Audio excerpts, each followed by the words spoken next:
Welcome to YTV's Foreign Policy. On our show today we have Mr. Shyam Kumar Karki, who has wide knowledge on foreign relation and international policies. He has a wide background in Nepalese journalism also. Welcome to the show, Mr. Karki. Thank you, Mr. Parvez. आजको यो कार्यक्रम सुरु गर्दा म तपाईलाई अन्तर्राष्ट्रिय सम्बन्ध र वैदेशिक नीतिको एक जानकारको रूपमा लिन्छु। तपाईले यो कार्यक्रमलाई अझै सिम्पल हिसाबमा गर्नुपर्दा यो वैदेशिक नीति भनेको चाहिँ के हो? अब यो हाम्रो वैदेशिक नीति भन्ने चाहिँ धेरै किसिमबाट भर पर्छ भन्छ। एउटा देशभित्रको राजनीतिक परिस्थिति अनुसार पनि त्यसले असर गर्छ भन्छ। भौगोलिक रूपले पनि यसलाई चाहिँ वैदेशिक परराष्ट्र नीति भनौँ न, परराष्ट्र नीतिलाई असर गर्छ भन्छ। UN च्याप्टरदेखि लिएर पञ्चशीलको आधार भन्छ। धेरै तत्त्वहरू मिलेर यो वैदेशिक नीति चाहिँ हाम्रो चाहिँ निर्भर रहन्छ। र विशेष गरी नेपालमा चाहिँ अहिले वैदेशिक नीति चाहिँ खासै एउटा साझा कमन गोलमा चाहिँ देखेको छैन। यो आफ्नो पाराले यसको चाहिँ वैदेशिक नीतिको चाहिँ परिभाषित गरेको चाहिँ मैले चाहिँ त्यो पाएको छु। त्यसले गर्दाखेरि अहिले आवश्यकता नेपालमा के छ भने एउटा साझा परराष्ट्र नीतिको एउटा अवधारणा चाहिँ तयार गर्नुपर्ने अवस्था देख्छु।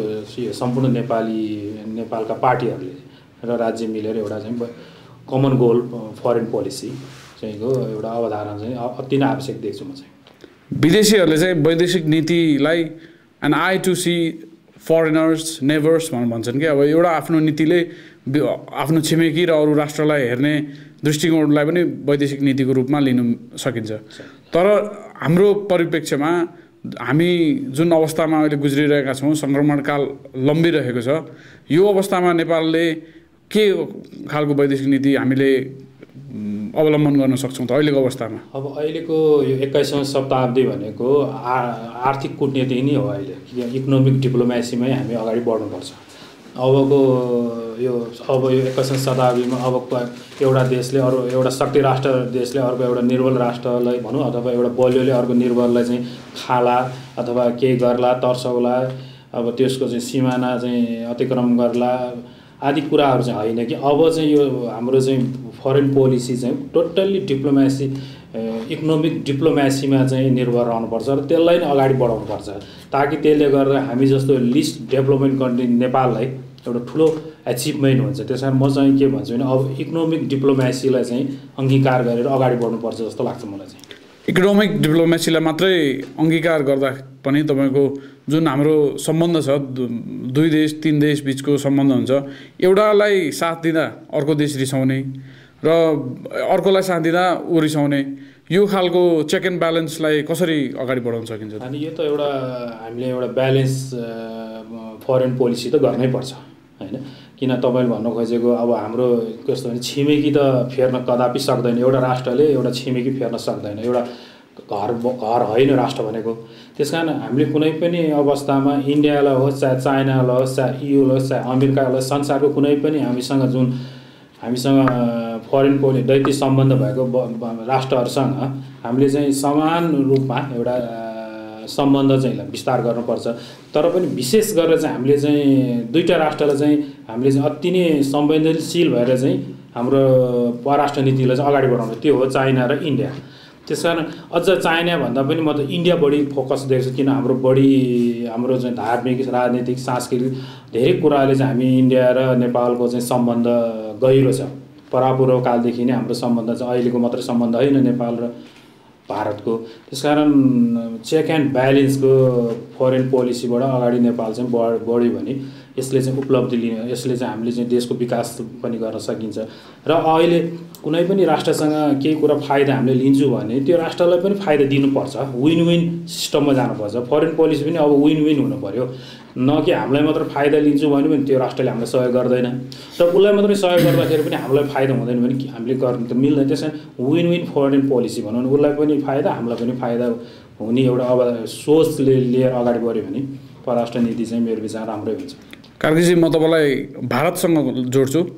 भारतले नेपाललाई वार्षिक अरबौं रुपियाँ को सहयोग गरिएको छ तपाईँको सामग्री दिएर होस् अथवा मिलिट्री सपोर्ट होस् सबै चिजबाट इलेक्सनदेखिमा सबै चिजमा सपोर्ट गर्छ तर पनि जनस्तरमा भारतप्रति हेर्ने दृष्टिकोण एकदम तिक्ततापूर्ण छ यो के कारणले भएको होला त त्यसो भए यो राम्रो प्रश्न गर्नुभयो यो के भने भारतले परापूर्व कालदेखि नै नेपालको लागि धेरै नै सहयोग गर्दै आएको छ भारत 1947 स्वतन्त्र भएदेखि पनि नेपालको राजनीतिक आर्थिक सामाजिक स्वास्थ्य जुनसुकै क्षेत्रमा पनि शिक्षा जुनसुकै क्षेत्रमा पनि अरबौं रुपियाँ लगानी गरेर सहयोग गरिरहेछ तर एउटा उहाँहरूको लगानीमा एउटा काहीँ न काहीँ एउटा हाम्रो भनौँ न गल्ती त्रुटि चाहिँ देखिरहेछ त्यो चाहिँ कसरी उहाँहरूले अलिकति अब बोर्डरको एरिया भएर कि तराई बेल्टमा चाहिँ उहाँहरूको बढी ध्यान पुगिरहेछ हुन त मुस्ताङ जिल्ला जस्तो त्यत्रो विकट ठाउँ पनि गरेछ नगरेको होइन तर पनि त्यो बोर्डर साइडमा बढी भएको देखेको गरिरहेको देखिन्छ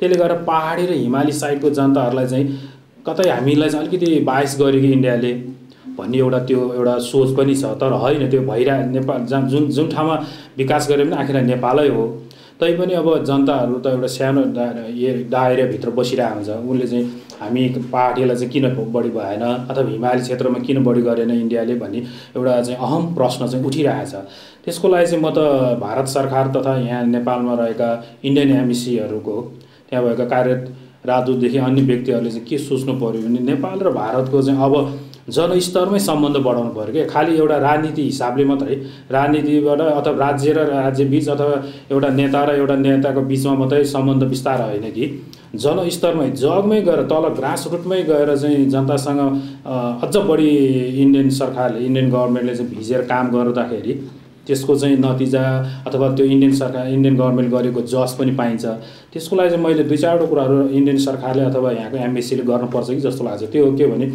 युथहरूको बिचमा एक्सचेन्ज प्रोग्राम गर्ने त्यहाँको यहाँको टिचरहरू बिचमा एक्सचेन्ज प्रोग्राम भन्ने यो उनीहरूले पनि एउटा एनजिओको अवधारणालाई पनि अगाडि बढाउने जस्तो इन्डियन सरकारको चाहिँ यहाँ एनजिओ देखिँदैन इन्डियन एनजिओ थ्रु पनि अलिकति ग्रास रुटमा पठाउने हिमाल क्षेत्रमा पहाडी क्षेत्रमा न कि खालि बोर्डर क्षेत्रमा मात्रै होइन तराई क्षेत्रमा मधेसको एउटा भूभागमा मात्र होइन त्यसकारण हाम्रो त्यो 1800 जति किलोमिटर चाहिँ ओगटेको हाम्रो चाहिँ एरिया छ त्यो एरियाले मात्र होइन यता काठमाडौँ उपत्यकामा पनि उहाँहरूले काम गर्नु पर्यो अथवा अरू जिल्लामा पहाडी जिल्ला के अरे तपाईँको हिमाली जिल्लाहरूमा पनि अलिक बढी काम गर्नु पर्यो र जनस्तरमा भिजेर गर्नु पर्यो अब जनता बिचमा पनि एउटा चाहिँ कार्यक्रम ल्याउनु पर्यो कि न कि एउटा राज्यले एउटा सरकारले मात्रै जनतालाई एउटा चाहिँ यो नेपालको विकासमा टेवा पुर्याउने होइन कि जनस्तरको कार्यक्रम ल्याउनुपर्छ त्यो भयो भने मात्रै इन्डियन गभर्मेन्टले गरेको कामको जस पाउँछ कि जस्तो मेरो विचारमा चाहिँ त्यो लाग्छ अहिले वैदेशिक रोजगारमा पनि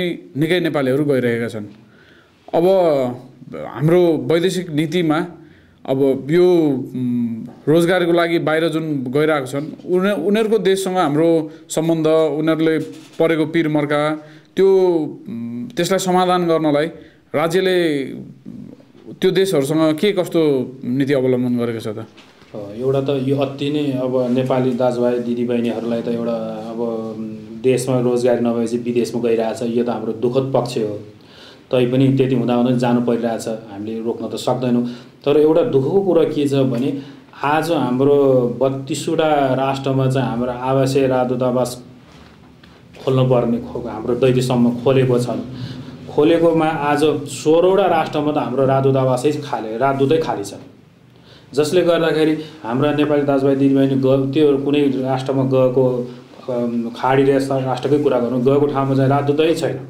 राजदूतावासै खाली छ अहिले भने त्यस्तो बेला उनीहरूले कोअर्डिनेसन गर्ने अवस्था त केही पनि देखेन त्यसकारण सबैभन्दा पहिलो त के भने यो अहिले जुन नियुक्त गर्न बाँकी राजदूतहरूलाई चाहिँ छिटो तरारको साथ छिटोभन्दा छिटो नियुक्ति गर्नु पऱ्यो कि 16वटा राष्ट्र त अहिले खाली छ र मैले सुनेको चाहिँ ब्राजिलमा पनि खाली हुँदैछ राजदूतावास भनेपछि त्यो 17वटा हुन्छ त्यसकारण त्यस्तो चाहिँ जो चाहिँ त्यहाँ हाम्रो नेपाली दाजुभाइ जुन राष्ट्रमा गएर काम गरेको छ खाडी हो चाहे अमेरिका हो चाहे जापान हो चाहे त्यस्तो राष्ट्रमा जाँदाखेरि उनीहरूले पिर मर्का पऱ्यो हुँदा त्यहाँ जाने त उनीहरू त्यो राजदूतावासमै हो नि तर त्यहाँ अहिले काम गर्ने अवस्था त्यहाँ राजदूतै छैन त्यहाँ कर्मचारी छैन भन्ने कुराहरू चाहिँ आइरहेछ भने साँच्चै कुरा पनि 16 राष्ट्रमा त राजदूतावासै छैन अनि यो पक्ष पनि दुःखद पक्ष छ अहिले तपाईसँग कुरा गरेपछि मलाई एउटा कुरा चाहिँ के पक्का भयो भने हामीसँग केही नीति त्यस्तो केही नीति नै छैन वैदेशिक नीति त्यति स्ट्रङ नीति केही छैन भन्ने फिल भयो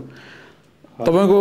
अब यो अवस्थामा यो राजनीतिक तरलतामा यो हाम्रो ब्युरोक्रेसीले गर्दा भए हो कि यो पोलिटिक्सले गर्दा भए हो, यो के कसको चाहिँ बढी यसमा हात छ?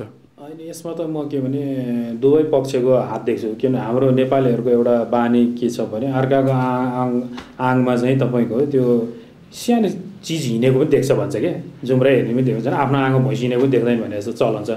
एक अर्कालाई आरोप लगाउनु छ, ब्युरोक्रेटले पोलिटिसियनले ब्युरोक्रेटले एउटा पोलिसी एउटा चाहिँ प्रतिवेदन पनि तयार भएको थियो कि 50-50%बाट चाहिँ क्यारियरबाट चाहिँ 50% राजदूतहरू नियुक्ति गर्ने, पोलिटिकल सेक्टरबाट 50% नियुक्ति गर्ने भन्ने थियो। फेरि पछि अस्ति कर्मचारी तन्त्रको सरकार आए बेला चाहिँ 60-40 पनि भन्ने भयो।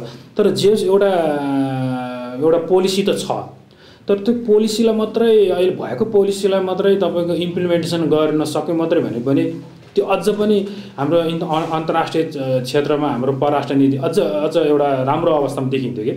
तर यो कहाँनिर यो के छ भने हाम्रो आफ्नो स्वार्थमा चाहिँ राजनीतिक नेताहरू पनि आफ्नै स्वार्थमा छ, ब्युरोक्रेट पनि आफ्नो स्वार्थ। किनभने तपाईँले सुन्नुभएको छ कि छैन, परराष्ट्र सचिव हुनुभन्दा युएनको रिप्रेजेन्टेटिभ हुनु चाहिँ इच्छा गर्यो केही ब्युरोक्रेटले होइन, यस्तो अवस्था छ। परराष्ट्र सचिव भनेर त उसले त्यो ब्युरोक्रेटलाई त्यो परराष्ट्र अन्तर्गत सबैलाई मोबिलाइज गर्ने हो नि, तर उसलाई युएनको जेनेभाको एउटा रिप्रेजेन्टेटिभ हुनु उसलाई चाहिँ बढी रुचाउँछ। किनभने हाम्रो परराष्ट्र नीतिमा त्यो एउटा वेटै बनाउन सकेन क्या, त्यसको एउटा गरिमै बनाउन सकेन। जुन संसारमा अमेरिकाको भन्नुहोस् त तपाईँको राष्ट्रपति पछि परराष्ट्र मन्त्रीले मात्र चिन्छ। आज त्यस्तो अवस्था बनाउनु, इन्डियामा हेर्नुहोस् प्रधानमन्त्री पछि परराष्ट्र मन्त्रीलाई बढी फोकस छ। इन्डियाको हाम्रै छिमेकीमा हेर्नु, तर नेपालमा हेर्नुहोस् परराष्ट्र मन्त्री को मतलब छैन, यहाँ गृहमन्त्रीको चाहिँ बढी लोभ छ यहाँ। त्यहाँदेखि यस्तो दुःखद अवस्थामा हाम्रो एउटा परराष्ट्र नीति चाहिँ अहिले साह्रै फितोलो देखिरहेछ अन्तर्राष्ट्रिय जगतमा पनि। यो हाम्रो हामी जस्तो एउटा चाहिँ परराष्ट्रको चाहिँ एउटा जानकार व्यक्तिलाई, तपाईँ जस्तो म जस्तो एउटा जानकार व्यक्तिले दुःखद पक्ष हो यो चाहिँ मेरो विचारमा चाहिँ। अहिलेको परिप्रेक्ष्यमा वैदेशिक हस्तक्षेप देशमा एकदमै बढिरहेको छ र कस्तो अवस्था आइसक्यो भने राजदूत सिधै नेताको घरमा गएर यो गर यो नगर भन्ने अवस्था आइसकेको छ। यो सिस्टमलाई रोक्न र हामी डिप्लोमेटिकली स्ट्रङ हुनलाई कस्तो कदम अगाडि चाल्नुपर्छ त हामीले? अनि यसमा एउटै शब्द छ, यो जुन प्रोटोकल भन्छौँ नि, मर्यादा क्रमको हाम्रो छ। एउटा राजदूतले सिधै तपाईँको राष्ट्रपति मन्त्रीलाई भेट्नै पाउँदैन। त्यसको जानकारी पूर्व जानकारी पहिला परराष्ट्र मन्त्रालयमा दिनै पर्छ, त्यो एउटा नियमै छ हाम्रो। तर के भयो भने हाम्रो नेताहरू चाहिँ त्यसलाई चाहिँ परिपालन भन्छ नि, त्यसलाई मान्दैनन् कि। अब राजदूतलाई सिधा भेटेर चाहिँ हामीले सुन्नमा आएको हामीले देखेको त होइन, राजदूतसँग प्रत्यक्ष भेट्न पायो भने आफ्नो छोराछोरी भाइ भतिज भान्जालाई एउटा हाम्रो एमबिए एउटा चाहिँ तपाईँ स्कलरसिप उपलब्ध गराइदिनुहोस्, अथवा काहीँ राम्रो जागिर दिनुहोस्, एउटा यस्तो प्रोजेक्ट दिनुहोस्, यस्तो उपहार दिनुहोस् भनेर जुन लोभमा फसिएको देखिन्छ क्या हाम्रा नेताहरू। त्यसले गर्दाखेरि उहाँहरूले पनि किन टेर्ने, म त के भन्छु भने त्यो डिप्लोमेटहरूको दोषै होइन क्या। दोष त के भने जसले आफ्नो पदको मर्यादा जे छ नि, मेरो पद चाहिँ यो हो, मेरो पोस्ट यो भित्र मेरो एउटा मर्यादा छ, त्यो प्रोटोकलभित्र म हिँड्नुपर्छ भनेपछि त्यसलाई त नाग्नु भएन नि। उसले त्यहाँ चाहिँ त्यो आफ्नो पदलाई उसले मतलब गर्दैन, उसले व्यक्तिगत स्वार्थको लागि उसले भेट्छ। त्यो कारणले गर्दाखेरि यो यस्तो त्रुटिहरू चाहिँ हामीले देखिन आएको र यो मर्यादा क्रम चाहिँ भङ्ग भइरहेछ क्या नेपालमा। कार्कीजी, अर्को पनि के भनिन्छ भने तपाईँको नेताहरू हामी अहिले पनि देखिन्छ, कोही भारतको, कोही चिनको, कोही अमेरिकाको, कोही कहाँको भन्छन्।